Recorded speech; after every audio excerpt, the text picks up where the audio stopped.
नहीं नहीं, ये कौन खोलेगा भाई। हेलो हेलो हेलो, आप सभी बच्चों को एमआर का बहुत बहुत नमस्कार। स्वागत है द सुपर एनर्जेटिक यकीन लक्ष्य नीट बैच में, सॉरी लक्ष्य नीट बैच में।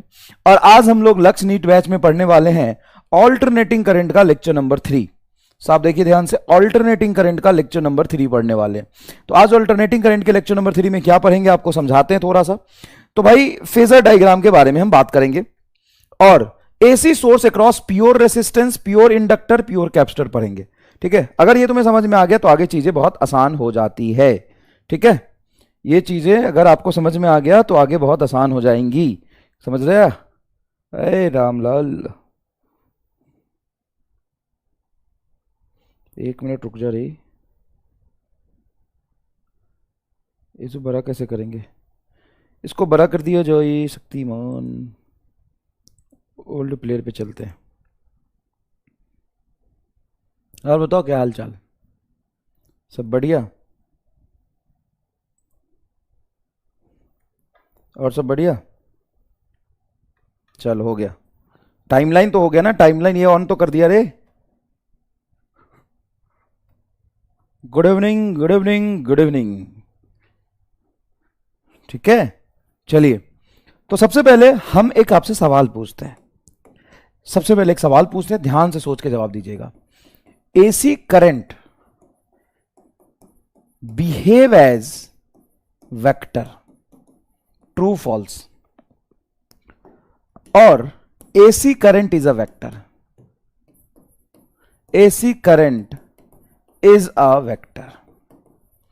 ठीक है, तो सबसे पहले ऊपर वाले के बारे में बात करते हैं। AC current behave as a vector, true कि फॉल्स? आराम से सोच समझ के जवाब दीजिएगा कि अगर कहीं आ जाता है कि AC current behave as a vector तो आप क्या जवाब देंगे? ट्रू देंगे कि फॉल्स देंगे? क्या जवाब देंगे? AC current behave as a vector, true जवाब देंगे कि फॉल्स जवाब देंगे? बताओ।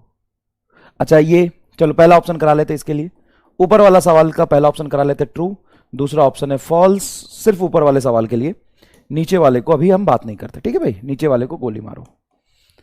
चलो, ऊपर वाले के लिए true, B false, C don't know, I don't know myself, don't, do you don't know, I don't know myself. बताओ।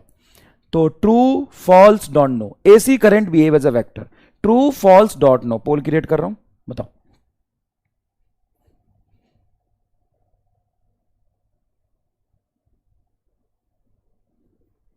अगर तुम्हें सी लगता है तो यू कैन ऑप्ट, इसमें कोई जबरदस्ती नहीं है, कोई परेशानी वाली बात नहीं है।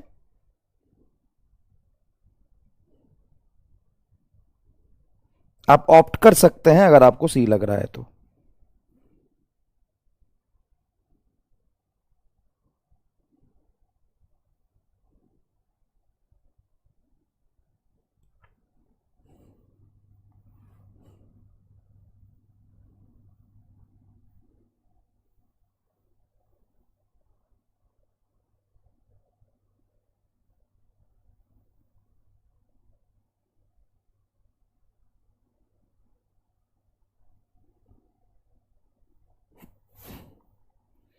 क्या लग रहा है आंसर? तो सही आंसर है बी फॉल्स। देखते हैं कितने लोगों का जवाब। 13% लोगों का जवाब है फॉल्स, सही है। और 80% लोगों का जवाब था ट्रू, गलत है। और ये 13% लोगों ने सही जवाब दिया है। और डोंट नो 8-10% लोग हैं। बढ़िया बेटा, कोई दिक्कत नहीं है। सी गलत, सही जवाब है बी फॉल्स। तो क्या वेक्टर की तरह बिहेव नहीं करता ये?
सॉरी, चलिए। तो ये तुम्हारे साथ धोखा हो गया क्या यार? अभी भी तुमको लग रहा है? कितने लोग इस पर अपील करना चाहेंगे? हम लोग इस पर अपील करना चाहते हैं क्योंकि 80% लोगों ने सोच समझ के जवाब दिया था, 13% वो लोग थे, सब तुक्का है। पूरी जनता इसमें अपील करना चाहती है, धरने पे बैठना चाहती है कि सर फॉल्स कैसे होगा? कल ही तो आपने एसी करंट को वेक्टर की तरह ऐड कर दिया था, तो बिहेव एज अ वेक्टर ही तो हुआ। नहीं, वेक्टर वो फिजिकल क्वांटिटी है, वेक्टर वो फिजिकल क्वांटिटी है जिसमें डायरेक्शन हो और ट्रायंगल लॉ ऑफ वेक्टर को फॉलो करे, ट्रायंगल लॉ ऑफ वेक्टर को फॉलो करे, उसके और भी प्रॉपर्टी हो। लेकिन करंट जो है ना वो तो स्केलर होता है, तो वेक्टर जैसे बिहेव कैसे कर सकता है? करंट तो स्केलर है। सर हाँ, करंट तो स्केलर है, तो बिहेव एज अ वेक्टर कल आपने वेक्टर की तरह ऐड किया तो था? नहीं, हमने वेक्टर की तरह ऐड उसको इसलिए किया था क्योंकि उसमें फेज डिफरेंस आ रहा था। वो फेज डिफरेंस की वजह से हम ऐड कर रहे थे। फेज डिफरेंस, जैसे फाई फेज डिफरेंस आता। मान लो कोई करंट का इक्वेशन है I1 बराबर 5 साइन ओमेगा टी और I2 करंट है तुम्हारा 5 cos omega T, cos omega T. ठीक है, तो ये ट्रिगोनोमेट्री आ गया इसमें। थोड़ा 2 मिनट रुको, इसमें क्या आ गया? ट्रिगोनोमेट्री आ गया। हाँ सर, ट्रिगोनोमेट्री आ गया। तो ट्रिगोनोमेट्री आने की वजह से t इज इक्वल टू 0 पे अगर तुम करंट को ऐड करोगे तो कितना आएगा बोलो? यहां पे अगर मैं पूछूं कि I बराबर I1 प्लस I2 की वैल्यू बताओ at t is equal to 0, तो क्या करोगे? Sir t is equal to 0 पे इसकी वैल्यू निकालेंगे तो cos 0 सर 1 आता है तो 5 आ जाएगा, और t0 रखेंगे साइन 0 सर 0 आ जाता है तो ये 0 हो जाएगा, तो आंसर 5 आएगा। I बराबर क्या आएगा? I बराबर 5 एम्पियर आएगा। हाँ कि ना? हाँ।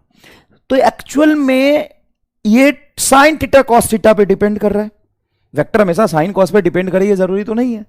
नहीं सर, वेक्टर हमेशा साइन कॉस पे डिपेंड करे, वेक्टर हमेशा साइन कॉस पे डिपेंड करे जरूरी नहीं। जैसे मैं कहता हूं 5 न्यूटन फोर्स, ये 5 न्यूटन फोर्स है और इधर 5 न्यूटन लगाऊं, तो इन दोनों के बीच में एंगल कितना हो गया? 90 डिग्री। इस 5 और 5 का सम क्या होगा? इस 5 और 5 का सम होगा 5√2। इधर 5 अगर हो गया और पीछे अगर 5 हो गया तो बताओ नेट करंट, नेट फोर्स क्या हो जाएगा? नेट फोर्स 0 हो जाएगा। तो ये वेक्टर है, ये वेक्टर है।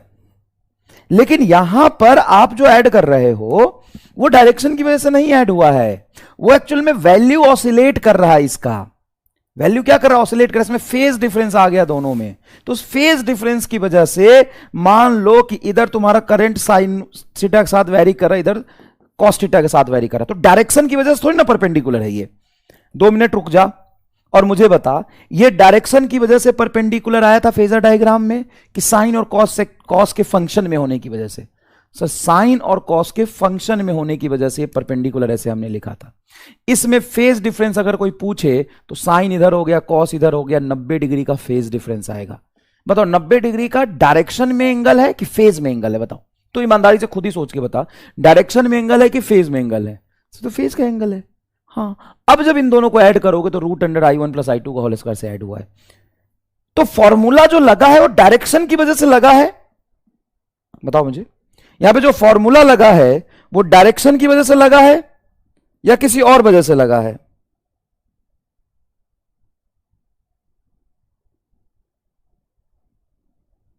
डायरेक्शन की वजह से लगा है या किसी और वजह से लगा है? बोलो, फेज की वजह से लगा कि डायरेक्शन की वजह से लगा? जैसे मैं अगर 5 न्यूटन का फोर्स इधर लगाता हूं और 5 न्यूटन का फोर्स इधर लगाता हूं, इसमें ट्रायंगल लॉ ऑफ वेक्टर लगाता हूं, तो इसमें किसकी वजह से लगा? सर डायरेक्शन की वजह से। इसमें किसकी वजह से लगा? फेज डिफरेंस की वजह से। तो इन दोनों में फर्क है कि नहीं है? हाँ है। तो बेटा तुम नहीं, मैं नहीं, बहुत सारे लोग भी, बहुत सारे बच्चे, बहुत सारे टीचर्स भी इस बात पे नहीं समझ पाते, कंफ्यूज रहते हैं। कहते हैं कि AC current behave as a vector को ट्रू बोल देते, लेकिन ये नहीं है। अगर तुम्हारा सवाल आता है नीट में कहीं भी कि AC current behave as a vector, बोलोगे फॉल्स है। एसी करंट वेक्टर की तरह बिहेव नहीं करता है, क्या बोलोगे? फॉल्स है। अगर कल को तुमसे कोई सवाल पूछता है AC current is a vector, no no. AC current is a vector, no no, false है ये, फॉल्स है। एसी करंट वेक्टर नहीं है। क्या एसी करंट वेक्टर की तरह बिहेव करता? नहीं, वेक्टर की तरह बिहेव नहीं करता है। फेज डिफरेंस की वजह से ऐसे ऐड हुआ है।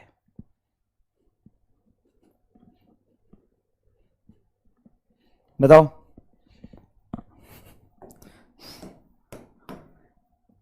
सर ये तो सच में कंफ्यूजिंग है, ऐसे तो कोई भी धोखा खा जाएगा। हम तो ठहरे बायो यो, हम तो ठहरे बायो यो।